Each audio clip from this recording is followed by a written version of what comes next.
From for aviation, in aviation, where did it all start for you? Like, how did you get into aviation?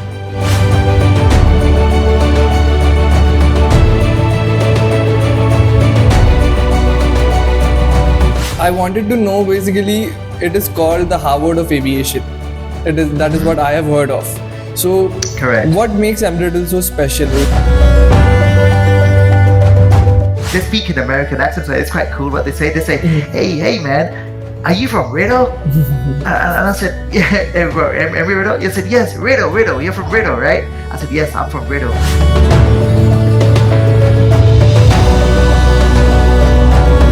I was Sure. confused between two things. Either I choose the Singapore campus or the US campus. So then coming to aviation's the financial side. Like, we know where the industry is headed. We know it has a great scale up that we are predicting. So for the aspiring students or the aviators, the aviation enthusiasts, you can say, which do you think is the most rewarding career in aviation? Like, which department do you think is which would keep them relevant for a longer period of time?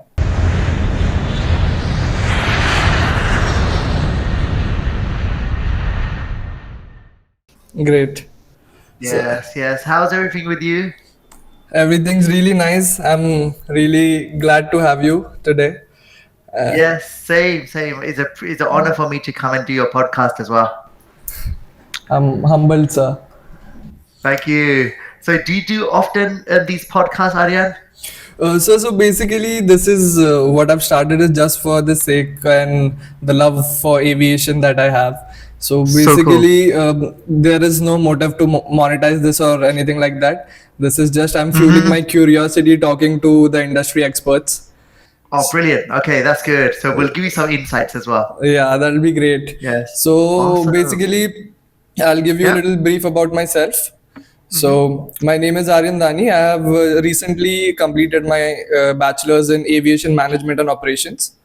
Excellent. Yeah. Which university are you studying? I'm studying in Ajinkya D.Y. Patel University, Pune. Yes. Oh, in Pune. Oh, that's Yeah. great. Okay. Yeah. That's good. I had a student from Pune Okay. in my MBA class. His name was Rohan Patel, and he was in my class, but now he's gone back to Pune to Right. start a business. Okay. Yeah. So he left aviation, is it? I think he wants to come back though. He loves aviation. That's his passion. Yeah, but now Understood. he's more into the customer experience side of things. Yeah, so he would like to return definitely. Yeah. So actually, sir, I would like to start with basically for aviation. In aviation, where did it all start for you? Like, how did you get into aviation? That's a good question, Aryan. And when I was young, I was born and raised in London, in England. So I was next to the Heathrow Airport, which is one of the world's busiest airports, London Heathrow. So my father used to take me there to see the planes on the weekend. So I got into it at a very young age, maybe age 5, age 6, age 7. I saw the Concorde take off from Heathrow Airport, Wow. and I was standing at the top of the Terminal 3 car park, and we saw the beautiful sight of Concorde take off. It was loud, it was beautiful, it was shaking all the cars, so all the car alarms were going on. And I was wondering, wow, this is amazing. This is such an exciting industry. So from then, I got the spark for aviation. And I started traveling a lot in my life. So in my 20s, in my 30s, I started to travel a lot around the world. And then I hit a total of 37 countries, all by planes. Oh my I God. thought, wow, this is amazing. I love this, traveling, teaching abroad. And then from then, I really got the passion for aviation because it was really part of my life now, connecting me, my friends, my jobs, my family, connecting everything. So then when Embry-Riddle came knocking at the door, I said, yes, I would love to join you as an instructor, please. Because at that time, I was just an instructor. I did not have a PhD. So I started studying my PhD on the side. And then I got my PhD, and then I became an assistant professor here at Embry-Riddle. And then I got a promotion to associate professor. And now I'm academic officer also. So I'm in charge of all the academic side at the university here in Singapore. Wow. So yeah, so that was the sort of trajectory that I went through. But I did stop over in different countries on the way to Singapore from London. I went to Dubai for 3 years. I went to Bahrain for 2 years, and then I went to Japan for 1 year as well. Wow. So I basically lived in different countries, teaching and developing as well. So, sir, you've been to so many countries educating about Hmm. aviation. I'm sure there Correct. must be some difference, some diversity involved in the industry, like in the US or in India or in Japan. So, how does Correct. that go? Yes, that is a good question. Each country is very different and diverse, as you say, because they put different emphasis on things. For example, in America, the service level is not as good as the Asian service level. So if, for example, a low cost airline in America is just going to get you from A to B with no luxuries or no frills attached to it. So it's based on lowering cost but giving you the minimal service because they lowered the cost so much. But in Asia, they tend to lower the cost but also give you the service as well, which Right, is what I love. Airlines like Scoot, Air Asia, they're doing very well for that reason because they've almost found a way to hack the market in terms of providing a good service but also a low cost and engaging consumers really well. right, So I think what Asia does is amazing compared to what America is doing with low cost. But America has the biggest domestic market for travel. And once you travel there, you notice that the airports, the airlines, they're all built many years ago, and is a mature market. So really, I would say the Asian markets are looking at more of the latest trends and more modern fleets, modern airports, whereas the American market is more established, more stable, and actually just consolidating their position as number one for domestic services. Same in Europe as well. Europe is very much a saturated market with right. aviation, but there are new incomers as well, incoming airlines. Like, you've probably heard of Wizz Air, the likes of EasyJet, Ryanair, Mm-hmm. and they actually help to put some of the existing companies out of business or, reduce the business. For example, British Airways. Right, It suffered a lot when Ryanair and Virgin Airlines came up. It suffered a lot. So the right. national airline was overtaken by Ryanair, imagine, which is a low Exactly. cost airline. So Yeah, that was in Europe. So Europe, America, very mature, stable markets, but with some new upcoming starters as well. But I would say Asia is where the vibrancy is. You got so much startups in this area. You've got so much in terms of service quality and levels of operation efficiency is amazing in Asia, I would say. And the Middle East is different as well right, because the Middle East is importing talent, right? From Asia as well and from America, from England, to set up the world class airports that you see in Dubai and in Doha. You got some beautiful terminals and airports there with the great world class airlines as well. For example, Qatar Airways, the world's five-star airline, attached to Hamad International Airport, which is the world's number one airport at the moment. right, Changi Airport in Singapore came in number two, but they're always vying for top spots. These airports are the leaders, really. But I have to say, even India has made a lot of strides, really. Especially with this partnership for Air India with Singapore yeah, Airlines and Vistara. It's really come a long way. And I would say India is also leading the way with female pilots as well. For example, like Indigo, right, about 15-20% of pilots are now female. right, So I think they are making waves in this way. And when I explain this to the American friends that I have at Everriddle, they're quite surprised because they think, wow, this is happening in India.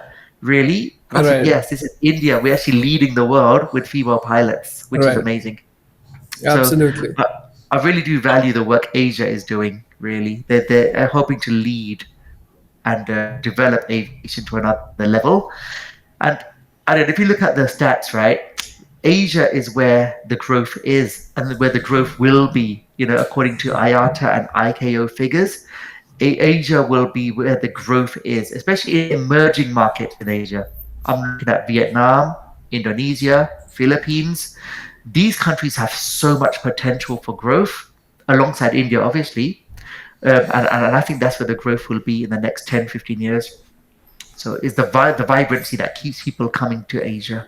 Right, I'm sure. So also, I have many questions regarding the Sure, please. corporate side of aviation, but then I want to come back to Embry Riddle. So, Okay. Embry-Riddle Aeronautical University, like you've been part of the Asia team since a very long time, and you've studied in Daytona as well. So Correct. I wanted to know, basically, it is called the Harvard of Aviation. It is, that is what I have heard of.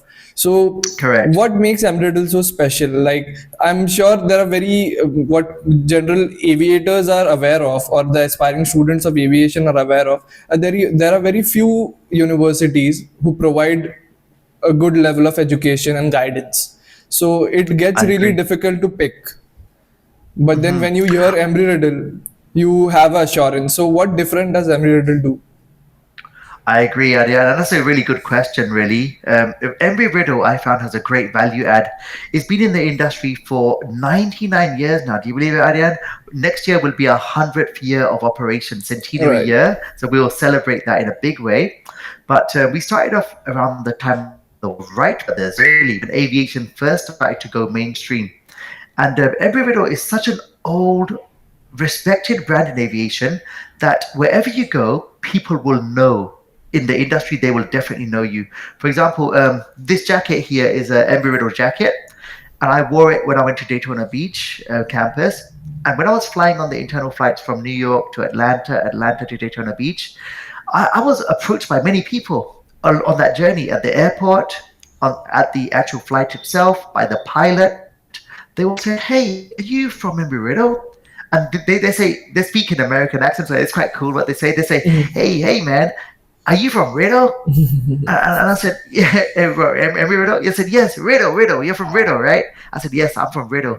I'm a professor in the Singapore campus." And then they are so impressed and they want to ask more questions. They want to find out more. And they told me that their uncle went there, their brother went there, their grandfather even went there. So it has many generations of alumni. Right. So in terms of alumni, we got more than 100,000 people that have graduated Embry-Riddle in their life. And most of them become pilots. So in America, 25% of all pilots have been through this university, which is an amazing stat. Right. And NASA, the astronauts, we've had about 8 astronauts, I think, that joined the aerospace industry, Wow. to join NASA, and even some of the startups like SpaceX and Blue Origin. The guy behind Blue Origin is actually an Embry-Riddle graduate. So he was somebody who graduated in 2011, Jared Isaacman. And it's amazing that he funded his own space company and now he went to the moon. And it's amazing that the clothes that they wear on the moon, they would give back to their teachers to say thank you and say, you helped me get to the moon. Thank you very much. So we really appreciate your help. And when I look at the teachers at Embry-Riddle, they got some amazing faculty, really, like the professors that we work with. For example, Buzz Aldrin, the guy who went to the moon, the second person who set Yeah. foot on the moon. Buzz Aldrin, his son is Dr. Andrew Aldrin, Right. and he is running our space program for Embry-Riddle. So Wow. imagine all our space, the Master of Science in Space, for example, space operations, he's running that. And I could Zoom call with him and say, "Hey, Dr. Aldrin, would you like to come to Singapore and maybe judge our student competitions? We're having an entrepreneurship competition for aviation. Would you like to be a judge?" And he says, "Jack, I'm in Denver, Colorado right now, and I'm based there. It's 4 a.m. my time, and but Singapore is evening, obviously." Yeah. So he said, "For you guys, I will definitely do it. I'll wake up at 4 a.m. I'll do the judging of the competition for you. I'll inspire your students because I'll have the rockets in the background, so they will see." And they will be really inspired because I'm like the son of the guy, right, who went to the moon. And so Right. we have people like this on our books, and we can just call them and email them, and they'll help us at any time. They're very kind people, I would say. And when I went to Daytona Beach, as you mentioned, I saw 130 Cessna 172s parked at Daytona Beach International. And Wow. these were all waiting for students to take their flight lessons. So I thought, wow, imagine this kind of big operation. I was shocked. And when I landed at the airport, I saw our merchandise all sold at the airport shops. And then when I went around the town, walking around Daytona Beach, I saw the bridges had Embry-Riddle branding. I saw the buildings had the Embry-Riddle branding. And everybody knew Embry-Riddle. Even the Marriott hotel where I stayed, there was an Embry-Riddle room, for the conferences and boardroom. Wow. I thought, okay, this is So the first campus is Daytona Beach, number one. Number two is Prescott, Arizona. And number three would be Singapore, where we are. Right. And Singapore is part of the worldwide campus. So I would say there are 130 locations of worldwide embry-riddle campuses around the world, usually based where the US military is. So we serve the US military really. So, for example, we are in all the army bases that you know of. Like in Japan, there's a few army bases like Okinawa, Right. Yokosuka. So wherever the US Army is, you will see embry-riddle there. Like, because we are teaching the servicemen and women that are serving the nation right now. Right. So what makes us special is we serve military and civilian population. So we have everyone covered really, and that's what makes us special. And fun fact for you, Ariane, you know the movie Top Gun, Maverick, Yeah. the famous star, you know Tom Cruise. Absolutely. Yeah, so Tom Cruise came to Embry-Riddle for a crash course Wow. for that movie, just to remember how to fly a fighter jet and the modern jets. He wanted to learn how to make the scenes more realistic in the movie. So Embry-Riddle gave him a crash course of about maybe 12 weeks, and then he shot the movie, and he was perfect in the movie. And it was a Wow. world hit, right? Yeah. So we helped to train Tom Cruise basically for that movie. That's a great Yeah. insight. Isn't it? Yeah, it's amazing. It's And you amazing. know what, Aryan, there's an addition to that, right? You know, Top Gun is based in San Diego in California. Yeah. It's actually the carrier, the jet carrier. It carries the fighter jets. That carrier is where we had our graduation ceremony. So imagine you, if you are a student Wow. graduating, you are graduating on the Top Gun boat where the jets are landing.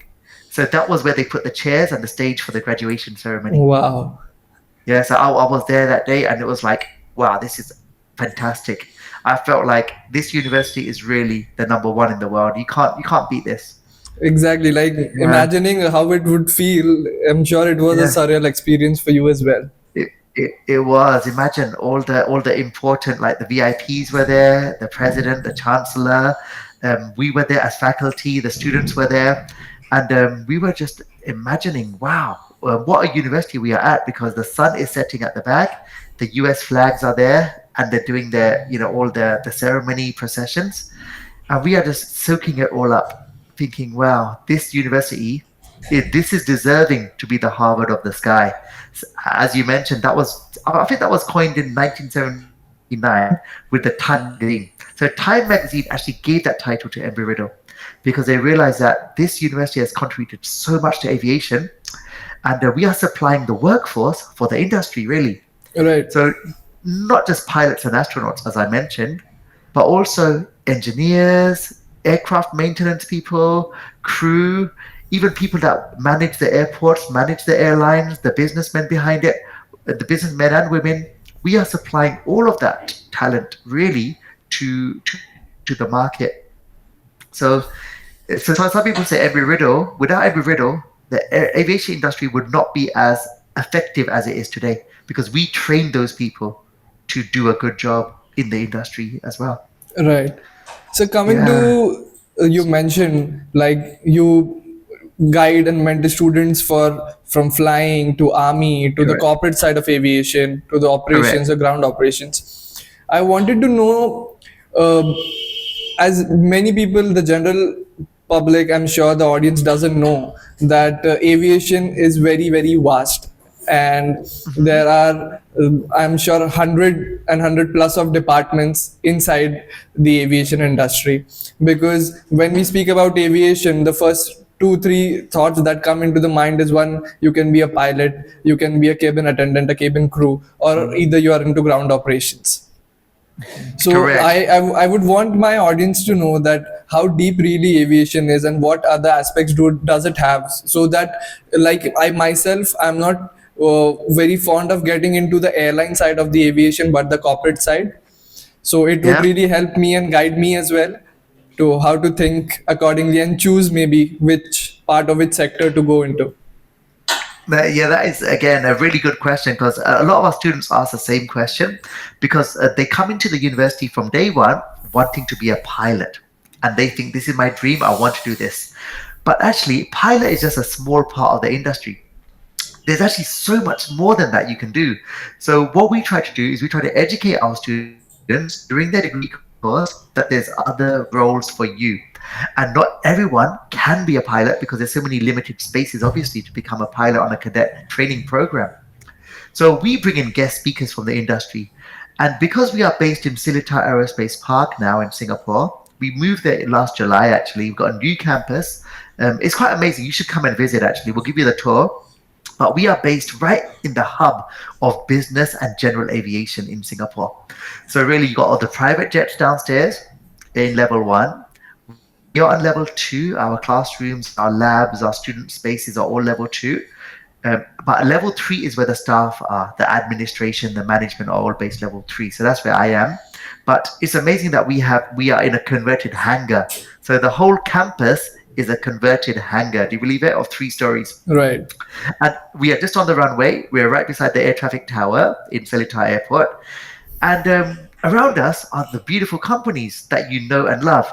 There's Boeing, Airbus, Pratt& Whitney, Bombardier, Bell Textron, Collins Aerospace, Lockheed, Fokker. All these companies that you know, that you love, are all there. And that's within our campus area. So imagine you could just get an internship as a student and you could study at Embry-Riddle, get your internship, and then get your full-time job straight away. Because they know us, they know you, and they know that we have quality graduates and that they will enter the industry ready to work. So especially in Singapore, there's a big MRO industry here, which is Right. the maintenance, repair, and overhaul side of things. It's huge. So a lot of our students get jobs in that side as well. They want to be a pilot first, but they eventually get a job where the demand is, and that's MRO. Right. And then some of our students go into the business side, like you. They become airport managers, airline managers, and they even join the Civil Aviation Authority of Singapore. So they have a great standing. And when we engage these students and we put them in these roles, they end up flourishing and doing very well. And then the reputation comes from their bosses that Embry-Riddle is producing these type of graduates. Let's hire more from them and less from the other universities. And the other universities are very good in Singapore. You probably heard of NUS, which is the National University of Singapore. Yes. You've heard of NTU, the Nanyang Technical University of Singapore. Yeah, so these are top brands. Like in the world, they're top 20 ranking in the world. They're that good. But the bosses of Changi Airport, Singapore Airlines, they would hire from us because they know that we add the aviation passion. Our students are born with that and they have the knowledge specifically in aviation. So they would rather hire them. Right. Yeah, so it's what makes us special and gives us the upper hand really with industry. And also, speaking of industry, we have an industry advisory board that we meet twice a year. So we meet with these top people at Singapore Airlines, Changi Airport, Boeing, Airbus, Air Asia, Singapore, the Civil Aviation Authority. Mhm. We meet with them twice a year and they discuss with us. They look at our curriculum. We ask them, what is the next thing we should get into, and tell us what we're doing right, tell us what we're doing wrong, what we can improve, and we improve our curriculum based on their feedback. So we always give the cutting edge things required by the industry at that time that is required. So our students get the best of the latest innovative technology and education together to join the industry ready. So they often tell us that our students need less training on the job because they are already trained because they came to Right. Embry-Riddle and they've used our simulators, they've used our virtual reality labs, they've used our case studies that we have, Mhm. and they're ready to join straight away. Right. So that is the best feedback, I think. and Absolutely. and our curriculum is always changing as well, Aryan. Our curriculum is always updating because of that. So we recently brought in sustainability. Aviation, aerospace sustainability is a new master's program we are offering, and also we're offering minors in space as well, because space is a growing part in Asia Right. as well. So we are always going ahead of the trend here to offer things like business analytics, for example, as a degree course. So you're doing business analytics, but for airports and airlines specifically for the industry. Right. So it's different to doing just a normal business analytics course at a general university. Right. So Yeah. knowing about the fact that there is so much exposure that Embry Riddle provides to the students, like you mentioned Hmm. about the internships with Boeing, Yes. with Lockheed. So I Correct. would want to know. I'm sure there are many students outside Singapore who also do enroll and join the university, like our friend always Hmm. did. So Correct. so I would want to know, sir, on what basis does a university like Embry Riddle, like knowing that it is the Harvard of aviation, on what basis do they take the students for scholarship, or how do they select for scholarship? Because I'm sure they surely look into some special skills or some passion, some other kick they have. They see the charm in the student to offer them the scholarship. Yes, correct. So we have a minimum entry requirement, which goes into the education levels, first of all. Also, a language requirement because everything we do is in English as well. So they have to meet the English standards, the mathematical standards, and also the education paper standards, obviously, which is pre-university like IB or A levels, or maybe they had a diploma at a polytechnic. So all of that counts. And what every riddle is good at is we recognize their prior learning. So, for example, if they did an aerospace engineering diploma at the local polytechnic in Singapore, we will recognize that and give them credit exemptions. So they don't need to do certain courses with Embry Riddle because they've done it before at Polytechnic. So they know that. We don't make them do it again. Okay. So it's great. So that cuts down the cost for the student as well. And it speeds up their time to graduation because they do less courses as a result. And they can maybe graduate in 2 years, 2.5 years with a degree, Right. which is amazing, really. It's quite fast. And the good thing is we do give scholarships to encourage students to come as well. We give a certain different types of scholarship. One is like for women in aviation because we would like to encourage more women to join the industry. So we Right. have a women in aviation scholarship, and that can be worth about maybe $5,000 to $10,000 really. So it's actually quite a lot of money that cuts down their total fees. There's also another scholarship which is more about financial aid. So, for example, if you are somebody who shows good intelligence and aptitude in your studies, then you will get academic credit in terms of a scholarship towards that.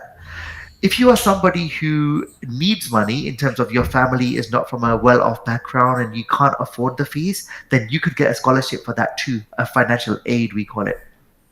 There's also institutional funded scholarships that Embry Riddle has. So if we see a student that is from a certain background, which is a minority background, but they wish to enter aviation and we wish to diversify the industry, we will actually give them a scholarship too, because they will help to enrich the industry with their own unique background and maybe part of the world they are from. Okay, so it's all to do with that. Um, and also, we have companies as well that will fund the scholarship. So, for example, we work with some companies like there's one called Nordic Aviation Capital, which is a leasing company for aircraft. Okay. They love Embry Riddle and they have a good partnership with us. So they will actually fund a scholarship for students to come to Embry Riddle. So and even companies like Pratt and Whitney, Bombardier, Rolls Royce, they will give subsidies to their staff to do their degree with Embry Riddle because they know us so well from America. Right. So this cuts down the cost a lot, really, of studying. Sometimes the cost could be reduced by 40% because of the scholarships, and that is a big saving to the student. Right. Makes it very affordable. Yeah, So, like, sir, I come from the bachelor's background. I've recently completed my bachelor's, and I am also interested in getting into Embry Riddle for my MBA great. because I had a conversation with Oves regarding this. So Yes, I took a little bit of guidance from him that do you really great, think that I should be investing in Embry Riddle? So I for was sure. confused between two things. Either I choose the Sure. Singapore campus or the US campus. I Mm-mm. think you would be the right person to tell me like which would be the most optimum one. Yes. Oh, for sure, for sure. That's a very good question because a lot of our students ask us the same thing, especially the Asian students that we teach. Like, why do I come to Singapore and not to the Daytona Beach campus? Because what is the reason for that? And I'll tell you the pros and cons actually. There are pros and cons for both. I would say the pros of coming to Singapore is that it's closer to your home country, so you could always travel back for the term breaks because our terms are 9 weeks long, and you get a term break after that, of 1 or 2 weeks. So you can always go back, see your family, and connect with them 4 times a year, which is great, right? Imagine seeing your friends four Yeah. times a year and getting your like good food again, your home food and your comforts, right? It's Right. nice. The other reason is Singapore fees are lower than the American fees. So we charge almost 20 to 30% less for the tuition fees compared to America because American fees, as you know, are higher in general than other countries in the world, right? They're quite Right. high, the fees there as an international student. The other thing is, international students are welcome in Singapore and you will get a student visa. Because the government knows Emirates so well, they will be likely to accept your student visa from where you are to come to Singapore to study your MBA. Right. So the visa process could take 1 or 2 months to apply for, but you will eventually get it definitely. Right. Um, and the other thing is that you are connected to the same curriculum and the same faculty as you get over there in America. So imagine, right? And you get the benefit of in-person classes in Singapore. Okay, so we will get the best instructors from you from the worldwide campus to teach you in Singapore or hybrid or online from America. Right. So so you'll get the same education, the same curriculum, the same faculty, all at a lower cost, closer to your home. So that is a good benefit, I think, for coming to Singapore Right. for you as a student in terms of saving money, in terms of being closer to home, but getting the same curriculum, the same faculty, and even the same certificate. Your degree will say Embry-Riddle Aeronautical University. It won't say Asia. It won't say Singapore. It won't say worldwide campus. It will be the same degree that is given to people in Prescott, in Arizona, and people in Daytona Beach in Florida. You'll get exactly the same degree. Right. So you worldwide, you'll be recognized, you'll be accredited, and you could get a job literally in any country of the world because they all recognize every riddle. Absolutely. So that's the thing about it. So then coming to aviation's the financial side, like we know where the industry is headed. We know it has Yes. a great scale up that we are Yeah. predicting. So for the aspiring students or the aviators, the aviation enthusiasts, you can say, which do you think is the most rewarding career in aviation? Like which department do you think is the which would keep them relevant for a longer period of time?